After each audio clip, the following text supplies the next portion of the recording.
The Children's Gallery. Please take care navigating this small space, approximately 2.1 metres square. On the waist-high plinth in the centre is a projector shining a video on the southern wall. There are 3 doorways. For your ease, all descriptions of the artworks in this room follow. From the left, clockwise. The memory cloth. A4 portrait orientated. On a white supper cloth embroidered with signatures in many colours, red, light and royal blue, lavender and deep purple, orange, yellow and green, is a small china teacup and saucer decorated with a posy design of flowers. See the memory cloth 1 for the full story in the main gallery. Doorway to the main gallery. Title: Fashion's Impact. Portrait orientation, size A3+. A teenager stands in profile facing the right between 2 life-size portraits. She wears a knee-length plain navy dress with shoestring straps and a V-neck. To her left, a waif-thin profile of a woman with elongated height and limbs, reminiscent of a fashion sketch from the 1920s, is painted against a dark background. Although her pink backless top is painted, her full skirt has been sewn on, with soft drapes falling past the edge of the painting to the floor in an elegant sweeping trail. To the right, against a hot pink background, a realistic painting of a young girl with dark hair, confidently standing, hands behind her hips, facing forward. Her gown is also sewn on. The fabric is a vibrant yellow decorated with sprigs of spring flowers. Her gown is knee-length, strapless, yet not revealing. Story. Iris created the fabrics and paintings depicted in this portrait. Quote, I was trying to convey the difference between fashion's unrealistic, historical view of a woman's body and a modern body, because I didn't see my shape reflected in fashion today. I designed the fabrics and dresses and painted the artworks for Year 12 art. During the COVID lockdown, I got inspired by the different flowers and plants around me, and I decided to put them on fabrics. It's how I showcased my own time during the COVID lockdown. These are the first designs I've ever printed. It was amazing to see my fabrics come alive into a physical form, because I'd only ever seen a digital version of these patterns. I used the leftover fabrics to make other garments so there was no waste. I'm currently studying fashion design at RMIT in Melbourne. End quote. Title: The Princess Ballet Dress, A3 Portrait Orientation. A photograph of the torso of a young child wearing a pale pink ballet dress is decorated with a mandala of sparkling beads of silver flowers in the centre, ringed with deep pink daisies and circled again with silver leaves. A long lock of yellow and red artificial hair trails over her left shoulder. Story. A young girl came to see me paint. She's wearing a sparkly ballet dress with a skivvy underneath. It's July and it's raining. When I asked her, "What story would your dress tell?" she replied, "A story of Princess Ballet. My grandma bought it for me so I can go to ballet classes." When later in the conversation I referred to her ballet dress, she firmly corrected me. It's a princess ballet dress. Title: A Story of Monsters, A4.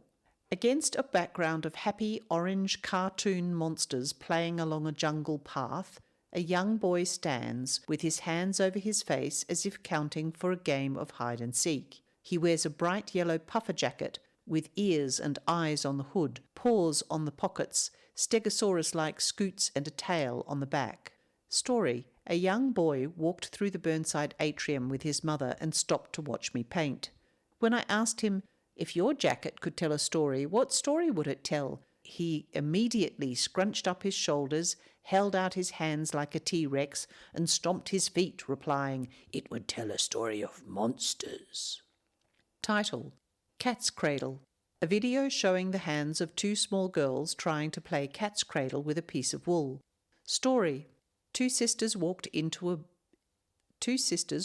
the Burnside atrium connected by a thread of wool. One held the ball and the other the end. I asked them how they played with the wool. "Do you make cat's cradles?" "Yes," they lit up smiling and immediately separated a length of wool and tied it into a circle to show me. The younger sister sometimes got stuck and didn't know the next step. With gentle encouragement and help from her sister, they showed great persistence to get to the final cradle. starting over many times. Title: Twirling, A4. The torso of a young girl wearing a floral pink and mauve dress of Swiss cotton, embellished with pure white cotton lace and a hand-knitted lavender cardigan. Story: A young girl skipped through the Burnside atrium with her mother and grandparents. She wore a homemade dress of Swiss cotton. While chatting, her grandmother revealed that the great-grandmother had made the dress for the little girl's mother. When I asked the child, if your dress could tell a story, what story would it tell? She spun in a circle, arms outstretched, and said it would tell a story of twirling. Title: You are never too young to create. Photographic print on 340 GSM cotton paper, unframed, landscape orientation, size A2. Against a background of balls of colourful wool in yellow, red, cream, purple, light and dark green, sit a collection of crocheted toy animals. From the left, a small pink dinosaur with lavender scoots, a red-brown kangaroo with Okeechobee in pouch, a blue elephant with floppy ears, and a pink triceratops with grey feet. In the foreground are 2 blue and 1 white prize ribbons from the Royal Adelaide Show, a black and white baby penguin with a yellow beak, and a rainbow octopus. Attached to the paper are 4 real crocheted toys created by Sarah. In the bottom left corner is a mid-purple jellyfish, its curling tentacles dangling into the white border. Slightly above and to the right, a small black and white panda sits next to the kangaroo's paws. On the bottom edge, right of centre, is a little dark brown platypus in profile. Held within the paws of the triceratops is a beige cone filled with mint chocolate ice cream. Story: Sarah loves to give the things she makes to people that mean a lot to her, to show them through the thought and hours of creating that they're special. Sarah also chose to enter her creations into the Royal Adelaide Show as a way to challenge herself. Quote, "Some advice that I would give to other creators is that it's never too late to learn something new. You don't need to go to classes. You can teach yourself. And the big thing is, it's never too early to start learning handicraft. You can start from whatever age, at whatever level you're ready to do." End quote. Doors to storage rooms. Title: A New Community, A4.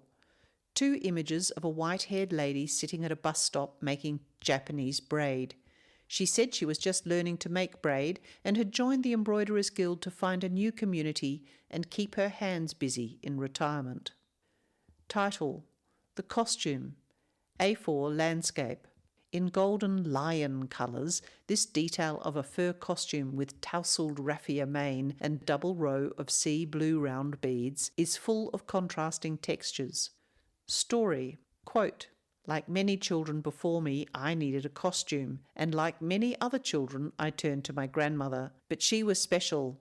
Not for her the pattern that was sent home to be made. Oh no, that design was totally incompetent. So the furs were lined, buttons added for comfort, and clean hemming went around the artfully ragged jungle crop top, complete with darts for my non-existent 14-year-old bust.